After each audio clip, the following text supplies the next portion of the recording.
요조 숙녀의 가면. 김수연은 거울 앞에 서서 한참을 바라보았다. 36. 아직 젊다고 스스로를 위로하려 애썼지만 눈가에 살짝 내려앉은 미세한 주름과 목덜미에 스며든 은은한 피로감, 그리고 오랜 밤의 흔적이 남긴 미세한 피부의 건조함이 거짓말을 하지 않았다.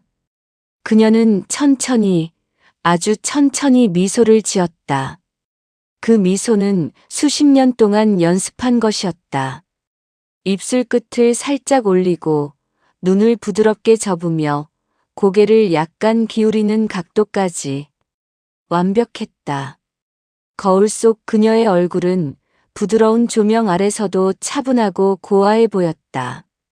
창밖으로 스며드는 오후의 따스한 햇살이 그녀의 뺨을 살짝 물들였지만 마음속으로는 차가운 바람이 불고 있었다. 오늘도 잘해야 해, 수연아. 한 번만 더 제대로. 그녀는 속으로 중얼거렸다. 목소리도 낮고 부드럽게, 마치 성당에서 기도하는 수녀처럼 조용하고 경건하게. 실제로 그녀는 최근 석 달째 매주 일요일 아침 미사에 나가고 있었다. 성당 사람들은 그녀를 조용하고 품위 있는 미혼 여성으로 알았다. 그녀가 앉는 자리는 늘 창가 쪽, 햇살이 부드럽게 스며드는 자리였다. 사람들은 그녀의 단정한 자세와 낮은 목소리를 칭찬했다. 과거를 아는 사람은 아무도 없었다. 그 과거는 서울 변두리에서부터 시작된 그녀가 스스로도 기억하고 싶지 않은, 그러나 한국 사회가 여자에게 강요하는 생존의 전형이었다. 20살 때부터 32살까지. 그녀는 몸으로 돈을 벌었다. 처음엔 호스티스 바에서 시작해 나중엔 더 노골적인 업소들로 옮겨갔다. 밤이 되면 화장을 두껍게 하고 웃음을 크게 터뜨리며 남자들의 손을 받아들였다. 오빠, 오늘은 특별이라는 말 한마디에 지갑이 열리는 걸 알았다. 그 돈으로 어머니 병원비를 댔고 동생 학비를 댔고 자신은 그럭저럭 먹고 살았다. 하지만 대부분은 사치와 낭비로 탕진되었다. 명품 백을 사서 사진만 찍고는 창고에 처박아 두었고 고급 술집에서 친구들과 함께 술값을 쏟아붓듯 쓰며 오늘은 내가 쏠게 라고 외쳤다. 해외 쇼핑 여행에서는 백화점에서 카드를 긁으며 이제 좀 제대로 살아보자고 다짐했지만 돌아오는 비행기 안에서는 이미 다음 달 생활비가 걱정이었다. 카지노에서는 흥청망청 돈을 날리며 한 번만 더 를 외치다 새벽에 텅 빈 지갑을 들고 나왔다. 이제 그만 모아야지라고 다짐하면서도 다음 날 또 카드로 긁었다. 저축? 고작 몇 천만 원 남짓. 그게 전부였다. 사회는 그녀를 더러운 년이라고 손가락질하면서도 그 돈을 쓰는 순간만큼은 예쁜 여자라고 칭찬했다. 그게 한국 사회의 진짜 얼굴이었다. 여자는 몸으로 돈을 벌면 비난받고 그 돈으로 화려하게 꾸미면 성공한 여자가 된다. 아이러니한 모순 속에서 그녀는 젊음을 팔아먹었다. 밤마다 돌아오는 택시 안에서 창밖을 바라보며 이게 다 뭐야라고 중얼거리던 순간들이 아직도 생생했다. 32살이 되던 해 그녀는 결심했다. 이제 그만. 이제는 요조 숙녀가 되어야 한다. 그녀는 모든 연락처를 지우고 과거의 사진을 모조리 삭제했다. SNS 계정도 새로 만들었다. 프로필 사진은 하얀 블라우스에 진주 목걸이를 한 모습. 속의 문구는 차분한 일상을 좋아하는 책벌레였다. 이사도 여러 번 했다. 서울에서 대전으로, 다시 충남의 조용한 신도시로, 새로운 이름으로 불리는 삶을 시작했다. 김수연은 이제 대학 도서관에서 근무하는 사서였다. 실제로는 프리랜서 번역 알바를 하며 생활했지만 그건 아무도 모르는 사실이었다. 도서관에서 책을 정리할 때마다 그녀는 속으로 생각했다. 이제부터는 이 조용한 냄새, 종이 냄새 속에서 살아야 해. 그녀의 처세술은 철저했다. 사회가 원하는 착한 여자의 이미지를 완벽하게 복제하는 기술이었다.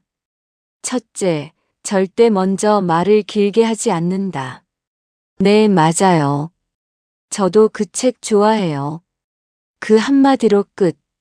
상대가 더 이야기하게 유도한다. 남자들은 자신이 말하는 걸 좋아한다. 그녀는 그걸 이용했다. 한국 사회에서 남자들은 말 잘 듣는 여자를 아내로 원한다. 그게 편하니까. 그녀는 그 편안함을 무기로 삼았다. 대화 중에 상대의 눈을 부드럽게 바라보며 고개를 살짝 끄덕이는 동작까지 연습했다. 둘째, 옷은 항상 단정하게. 무릎 아래 스커트, 블라우스는 단추를 하나 더 잠그고 화장은 최소한. 향수도 은은한 플로럴 계열로만. 요즘 젊은 애들은 너무 야하게 입는다니까요. 그녀는 주위 아줌마들에게 이렇게 말하며 동의를 얻었다. 그 아줌마들이 바로 그녀의 정보원이었다. 누가 결혼 정년기 총각인지, 누가 이혼남인지, 집안이 어떤지 다 알려주었다. 사회는 여자를 순결로 평가하면서도 그 순결을 가장 잘 속이는 여자를 현명하다고 칭찬한다. 아줌마들의 수다 속에서 그녀는 조용히 정보를 모으며 미소 지었다. 셋째, 과거를 묻는 질문에는 미소로 넘긴다. 아, 저는 좀 늦게 철이 들었어요. 그래서 아직까지 혼자예요. 눈을 살짝 내리깔며 부끄러운 듯 말하면 상대는 오히려 동정한다. 착한 여자라는 인상이 더 강해진다. 하지만 속으로는 웃었다. 철이 들었다고. 웃기지 마. 그냥 돈이 다 떨어져서 몸 팔아먹을 에너지도 없어서 그만둔 거야. 사회가 여자에게 주는 선택지는 원래 두 가지뿐이잖아. 몸 팔거나 가면 쓰거나. 그 생각을 할 때마다 가슴 한구석이 쓰라렸다. 오늘은 그 처세술의 결정판이었다. 지역 명망가인 박 변호사의 아들, 37의 박민준을 소개받는 자리였다. 민준은 로펌에서 일하는 엘리트. 부모님은 착하고 현숙한 여자를 찾는다고 했다. 김수연에게는 완벽한 타겟이었다. 사회가 현숙함이라고 부르는 건 결국 과거를 숨긴 여자를 뜻한다는 걸 그녀는 잘 알았다. 카페에 들어서자 민준이 이미 와 있었다. 그는 일어나 정중히 인사했다. 커피 향이 은은하게 퍼지는 공간, 창밖으로 보이는 봄의 연두빛, 나뭇잎들이 바람에 살랑거리는 풍경 속에서 그는 미소를 지었다. 김수연 씨죠? 반갑습니다. 박민준입니다. 그녀는 살짝 고개를 숙이며 미소 지었다. 심장이 살짝 빨리 뛰었다. 손바닥에 땀이 살짝 배었다. 안녕하세요. 기다리게 해서 죄송해요. 차가 좀 막혔네요. 대화는 부드럽게 흘렀다. 그녀는 민준이 좋아하는 클래식 음악 이야기를 꺼냈다. 실제로 그녀는 클래식을 거의 듣지 않았지만 지난 2달 동안 유튜브로 공부하며 선율 하나하나를 외웠다. 베토벤의 월광 소나타 3악장, 그 선율이 마음을 울리더라고요. 밤에 혼자 들으면 왠지 눈물이 날 것 같아요. 민준의 눈이 반짝였다. 아, 저도 그 곡 제일 좋아해요. 수연 씨도 그런 감성을 느끼시는군요.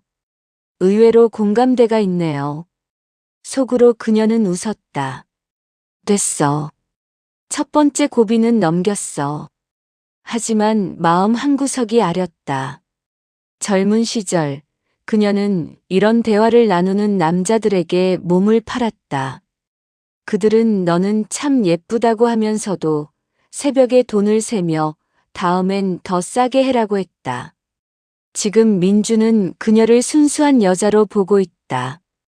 그 차이가 너무 쓰라렸다. 사회는 순결을 신봉하면서도 그 순결을 가장 잘 팔아먹은 여자에게 가장 큰 보상을 준다. 아이러니하지 않은가. 카페 창문을 통해 스며드는 햇살이 그녀의 손등을 따뜻하게 비추었지만 그 따스함조차 그녀에게는 가면처럼 느껴졌다. 커피 잔을 들 때 손이 살짝 떨렸다. 집에 돌아와 그녀는 침대에 누웠다. 창밖으로 들려오는 저녁 바람 소리, 멀리서 들리는 차 소리가 그녀의 귀를 간지렸다. 방 안은 고요했다. 내가 정말 잘하는 걸까? 이 모든 게 다 허망한 연극은 아닐까? 과거가 떠올랐다. 25살 때 가장 돈을 많이 벌던 시절. 한 남자가 그녀에게 너 같은 애는 절대 결혼 못해. 남자들이 다 알아라고 비웃었다. 그 말이 가슴에 박혔다. 그래서 더 필사적으로 가면을 썼다. 32까지 버틴 이유도 그 비웃음 때문이었다. 몸으로 번 돈은 명품으로 치장하고 인스타에 올리고 친구들에게 자랑했다. 나 잘 살고 있어라고. 하지만 통장 잔고는 늘 바닥을 기었다. 조금만 더 모으면이라는 말은 영원한 거짓말이었다. 한 번은 파리 여행에서 백화점에서 산 가방을 호텔방에 버려두고 왔던 기억이 났다. 이제 필요 없어라고 중얼거리며 그날 밤 또 다른 남자와 술을 마셨다. 새벽에 호텔 창가에 서서 도시의 불빛을 바라보며 이게 내 인생인가라고 생각했던 순간이 아직도 선명했다. 그녀는 노트북을 켜고 오늘 만남을 기록했다. 박민준. 키 178, 성격 온화, 부모님 건강, 집안 재산 있음. 단점 약간 보수적. 내가 경험 없는 여성으로 보이게 해야 함. 손을 잡을 때 자연스럽게 피하는 연습 필요. 눈을 내리깔 때의 각도도 조정. 그녀는 매일 이렇게 기록했다. 마치 기업의 전략 보고서처럼 세밀하게. 결혼은 그녀에게 마지막 사업이었다. 성공하면 평생 안정, 실패하면 다시 그 더러운 밤으로 돌아가야 한다. 사회는 여자에게 결혼이라는 이름으로 평생 보험을 강요한다. 그 보험료를 몸으로 치른 여자들이 얼마나 많은가. 그녀는 그 사실을 뼈저리게 느끼고 있었다. 며칠 후 두 번째 데이트. 민주는 그녀를 데리고 한강공원으로 갔다. 봄바람이 불었다. 풀냄새와 강물의 습한 향기가 코를 자극했다. 벚꽃잎이 바람에 흩날렸다. 그는 조심스럽게 그녀의 손을 잡으려 했다. 수연은 순간적으로 손을 빼버렸다. 손끝이 떨렸다. 아, 죄송해요. 저는 아직 그런 건 좀. 민준이 당황하며 사과했다. 제가 너무 서둘렀네요. 미안해요. 천천히 가요. 그녀는 속으로 안도했다. 좋아.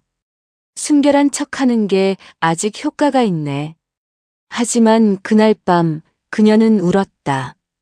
거울 속 자신을 보며 중얼거렸다. 김수연, 너는 정말 더러운 년이야. 이렇게까지 해서 시집 가려고? 사회가 원하는 착한 여자가 되려고 내 인생을 팔아먹은 게 한두 번이 아니었잖아. 눈물이 볼을 타고 흘러내렸다. 과거의 웃음소리, 술 냄새, 남자들의 거친 손길이 떠올랐다. 그 모든 게 지금 이 방의 고요함과 대비되어 더 아프게 다가왔다. 그녀는 베개를 끌어안고 한참을 흐느꼈다. 그녀는 알고 있었다. 자신의 몸은 이미 수많은 남자의 손을 탔다. 그 흔적은 지울 수 없다. 하지만 마음만은, 아니 마음까지도 속여야 했다. 요조 숙녀 행세는 단순한 연기가 아니었다. 그것은 그녀의 생존이었다. 한국 사회에서 미혼 여성, 그것도 30이 넘은 여자는 상품 가치가 떨어진다. 그 상품 가치를 끌어올리기 위해 그녀는 과거를 지웠다. 세 번째 만남에서 민준이 물었다. 수연 씨, 결혼 생각은 언제부터 하셨어요? 그녀는 잠시 눈을 내리깔았다. 봄꽃 향기가 창문을 통해 스며들었다. 20살 때부터요. 하지만 인연이 안 닿았어요. 이제야 좋은 사람을 만나서 다행이라고 생각해요. 거짓말이었다. 20살 때는 결혼 따위 꿈도 꾸지 않았다. 돈. 그게 전부였다. 32까지 버틴 건 그 돈으로 현실을 사려고 했기 때문이다. 하지만 현실은 돈을 다 쓰고 나서도 변하지 않았다. 민주는 감동한 듯 그녀의 손을 꼭 잡았다. 이번엔 그녀도 놓지 않았다. 따뜻한 손의 온기가 그녀의 차가운 마음을 살짝 녹였다. 그 순간 그녀는 문득 이 온기가 영원할까 하는 두려움을 느꼈다. 그날 이후 두 사람의 관계는 급물살을 탔다. 민준의 부모님도 그녀를 마음에 들어 했다. 아주 얌전하고 예의 바르구나. 우리 민준이랑 잘 어울리겠다. 가족 식사 자리에서 그녀는 조용히 웃으며 수저를 들었지만 속으로는 모든 대화를 계산했다. 반찬 하나하나를 칭찬하며 어머님 손맛이 정말 좋으시네요 라고 말할 때도 마음은 차갑게 움직였다. 결혼 이야기가 나왔다. 수연은 기뻐하면서도 두려웠다. 결혼 후에도 이 가면을 계속 써야 한다. 평생. 민준이 과거를 알게 되면 모든 게 끝난다. 사회는 과거를 용서하지 않는 남편을 만들어 놓고 여자에게는 완벽한 가면을 요구한다. 결혼식 한 달 전. 그녀는 마지막으로 과거를 정리했다. 오래된 USB를 찾아 모든 사진과 영상을 삭제했다. 삭제되는 파일 하나하나가 그녀의 젊음을 지우는 듯 했다. 그리고 마지막으로 한 통의 전화를 받았다. 예전 동료였다. 야, 수연이. 너 결혼한다며? 진짜? 그 몸으로? 돈 다 쓰고 이제 순진한 척 하는 거야? 그녀는 차갑게 대답했다. 그쪽은 이제 저랑 상관없는 사람이에요. 다시 연락하지 마세요. 전화를 끊은 순간 그녀는 오랜만에 진심으로 웃었다. 이제 정말 끝이야. 사회가 나를 요조 숙녀로 만들어준 거지. 내가 번 돈은 다 날렸지만 이 가면 하나로 평생 먹고 살 수 있게 됐어. 결혼식 당일. 하얀 드레스를 입은 김수연은 성당 제단 앞에 섰다. 오르간 소리가 울려 퍼지고 꽃향기가 공기를 가득 채웠다. 스테인드 글라스를 통해 스며드는 따스한 봄 햇살이 그녀의 드레스를 빛나게 했다. 민준이 반지를 끼워주며 속삭였다. 평생 행복하게 해줄게. 그녀는 미소 지으며 대답했다. 저도 민준 씨를 행복하게 해드릴게요. 하지만 속으로는 생각했다. 행복? 그건 내가 이미 팔아먹은 거야. 32살까지 몸 팔아서 번 돈은 명품 가방과 해외여행으로 다 날렸고 남은 건 이 가면 하나뿐이야. 이제 남은 건 내가 주는 안정뿐이야. 그러니까 제발 내 가면을 영원히 믿어줘. 한국 사회가 여자에게 요구하는 완벽한 아내가 바로 이런 거니까. 신부가 선언했다. 이제 두 사람은 부부가 되었습니다. 박수 소리가 터져 나왔다. 김수연, 이제 그녀는 남편의 팔을 꼭 잡고 미소 지었다. 그 미소는 완벽했다. 수십 년 동안 연습한 최고의 요조 숙녀 미소였다. 그리고 그녀는 알았다. 이제부터가 진짜 전쟁이라는 것을. 가면을 벗지 않고 평생을 살아야 하는 전쟁. 하지만 그녀는 이길 자신이 있었다. 이미 젊은 시절 더 지독한 전쟁을 겪었으니까. 그녀는 조용히 속으로 기도했다. 하느님, 제가 이렇게까지 했는데 제발 한 번만 제 인생을 용서해 주세요.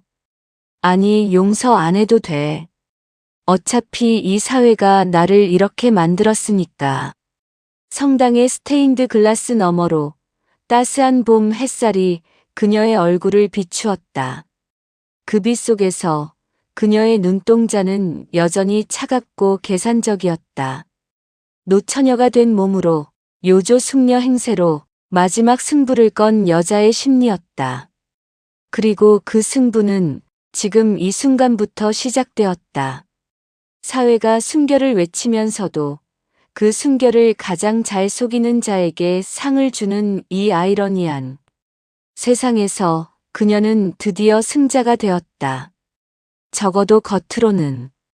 그리고 그 겉이야말로 한국 사회가 여자에게 요구하는 전부였다. 그녀는 남편의 팔을 더 세게 끌어안았다. 바람처럼 스치는 미래의 불안 속에서도 오늘만큼은 이 미소가 그녀의 유일한 무기였다. 그 미소 뒤로 그녀의 마음은 여전히 과거의 밤을 기억하고 있었다. 그러나 이제 그 기억은 조용히, 아주 조용히 가면 속에 묻혔다. 평생을.